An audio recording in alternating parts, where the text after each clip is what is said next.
আসতেছেন নবী আমার। এমন একটা সময় আছে তাবুকের যুদ্ধের সময় পয়গম্বর আরবি রুমাল বিছাইয়া দিয়েছেন, কে কেমন পারো আমার কাছে এই জায়গাটায় তোমরা হাত দিয়া দাও, যুদ্ধের ময়দানের জন্য প্রস্তুতি নিতে হবে। নবী আমার সাহাবাদেরকে নিয়ে বিদায় নিয়ে চলে গেলেন তাবুকের যুদ্ধের ময়দানে। তৎকালীন মদিনা নগরীর ভিতরে হযরত আবু সাঈদ ইবনে আব্দুর রহমানকে সাথে নিয়ে গেলেন, সালাবাতুল আনসারীকে এই জায়গার জিম্মাদার বানাই দিয়ে গেলেন মদিনায়।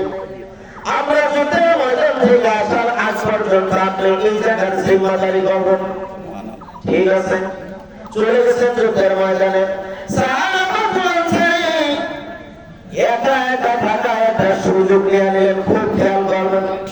একটা সুযোগ নিয়ে নিলেন, বলতেছে এখন তো একা, বন্ধুর বাড়িতে গেছে, বন্ধুর বাড়িতে যা দেখতেছে বন্ধু তো জিহাদের ময়দানে চলে গেছে।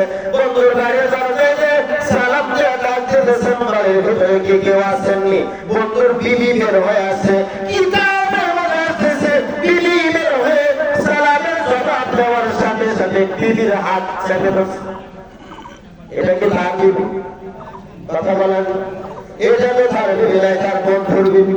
হাতটা চেপে ধরছে ভিতর থেকে, বাহির থেকে হাত চেপে ধরছে বন্ধুর বিবি ভিতরে, সে হলো বাহিরে।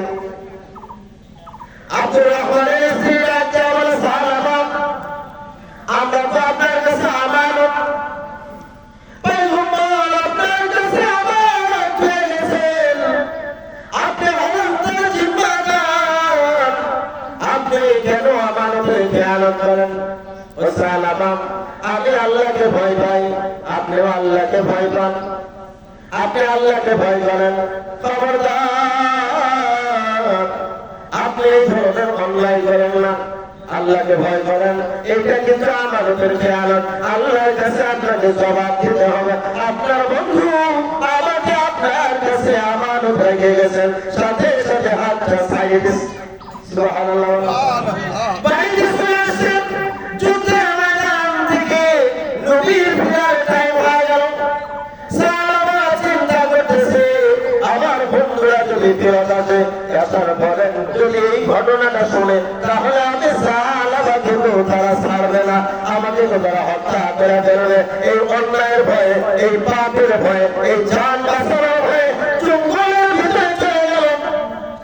সাহাবা জঙ্গলের ভিতরে আল্লাহর কাছে কান্নাকাটি করে, আল্লাহ তুমি আমাকে ক্ষমা করে দাও। قال فيرجعون مغفورا لهم وبدلت سيئاتكم حسنات। বারবার আল্লাহর কাছে বিনতি জানাই, বারবার আল্লাহর কাছে বড় করে ক্ষমা চাই, আল্লাহ তুমি আমাকে ক্ষমা করে দাও। এ ভাই আপনারা বলেন তো অপরাধ কয়টা?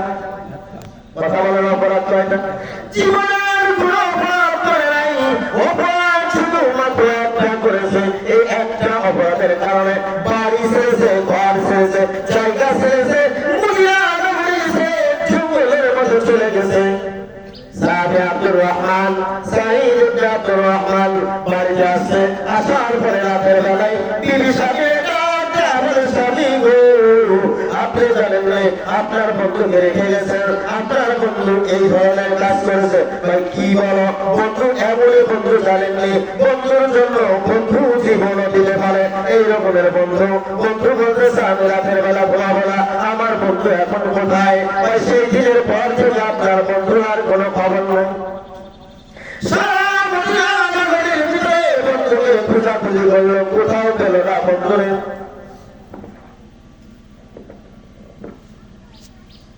কোথাও খোঁজাখুঁজি করে বন্ধুরে পাই নাই।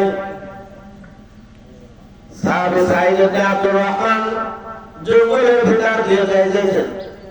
রাখালদেরকে জিজ্ঞাসা করেন, রাখাল জানেন এখানে কি কোনো মানুষ দেখেছেন? এখানে কি কোনো মানুষ দেখেছেন?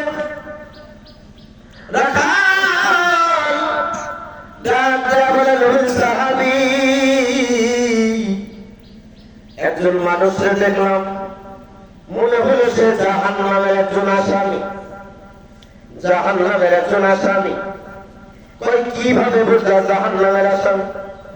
আপনি এই জায়গাটায় আমাদের সাথে থাকেন, এখন রাত হয়ে গেছে, দিনের বেলা যখন হবে, দিনের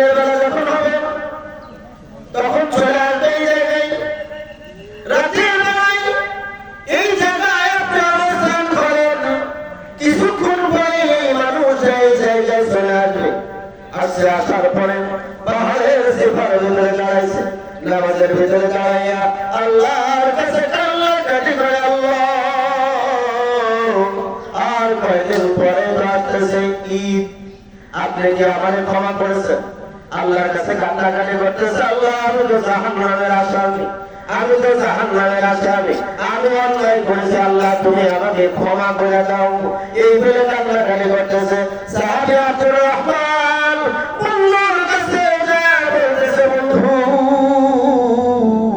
আমি আপনাকে ক্ষমা করে দিছি, চলেন যাই, তাড়াতাড়ি মহল্লার মধ্যে চলে যাই। সাহাবী সালামা ডাকতে বলে, বন্ধুরে আমি যে অন্যায় করেছি এই অন্যায়ের ক্ষমা আমি পাওয়ার যোগ্য না, এই অন্যায়ের ক্ষমাকে আল্লাহ আমাকে করবেন, এর সমাধান কি আপনি দিতে পারবেন? ওই সমাধান নেওয়ার জন্য চলেন পয়গম্বরের দরবারে যাই। ভাই পয়গম্বরের দরবারে যদি যাই তাহলে বদজান চলে যাবে, তাহলে কোথায় যাবেন?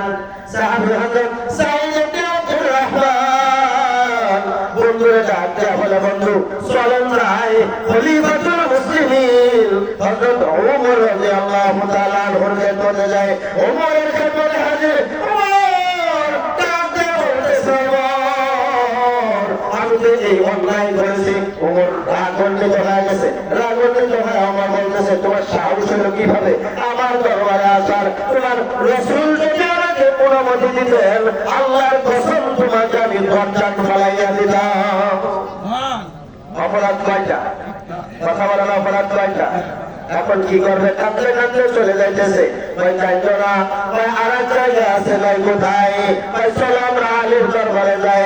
আলীর দরবারে গেল, আলীও একই কথা বলেছে। ওই জায়গা থেকে কাঁদতে কাঁদতে চলে আসতেছে। ঘটনা অনেক বড় লম্বা। ওই আবার যাই, চলো উসমান রাদিয়াল্লাহু তাআলা আনহুর দরবারে গেল। উসমানও একই কথা বলতেছে। এইবার সব থেকে বড় একজন সাহাবী হযরত আবু বকর রাদিয়াল্লাহু তাআলা আনহুর দরবারে যায়। আবু বকর একই কথা বলতেছে। কাঁদতে কাঁদতে বন্ধুর কাছ থেকে আবার জঙ্গলের মধ্যে চলে গেল। সাঈদ ইবনে আব্দুর রহমান নবীর খেদমতে হাজির। নবী গো, আমার বন্ধুতে এমন অন্যায় করেছে, একটা অপরাধ করেছে, আমি তাকে ক্ষমা করে দিছি। সুবহানাল্লাহ বলেন। আমি তার অন্যায় ক্ষমা করে দিছি। নবীর কাছে যাওয়ার সাথে সাথে আল্লাহ রাব্বুল আলামিন পয়গম্বর আরবি সিজদার মধ্যে আছেন। সিজদার মধ্যে থাকতে থাকতে আল্লাহর রাসূলের কাছে আল্লাহ তাআলা কুরআনুল কারীম নাযিল করে দিয়েছেন। সুবহানাল্লাহ বলেন। কুরআনের আয়াত নাযিল হয় নাই। ও পয়গম্বর, আপনার কাছে আমি জানতে চাই হেদায়েতের মালিক কি? আল্লাহ। কথা বলেন। ইন্নাকা লা তাহদি মান আহবাবতা ওয়ালাকিন্নাল্লাহ ইয়াহদি মান ইয়াশা। হেদায়েতের মালিক কে? আল্লাহ। হেদায়েতের মালিক আমি আল্লাহ। ক্ষমা করার মালিক কে? ওয়ালা ফায়ারজিউনা ওয়ালা ফায়ারজিউনা ওয়ালা ফায়ারজিউনা মাগফুরাল্লাহু। সুবহানাল্লাহ। ও পয়গম্বর, আমি আমার সালাবারে ক্ষমা করে দিয়েছি, সালাবাকে আমি মাফ করে দিয়েছি।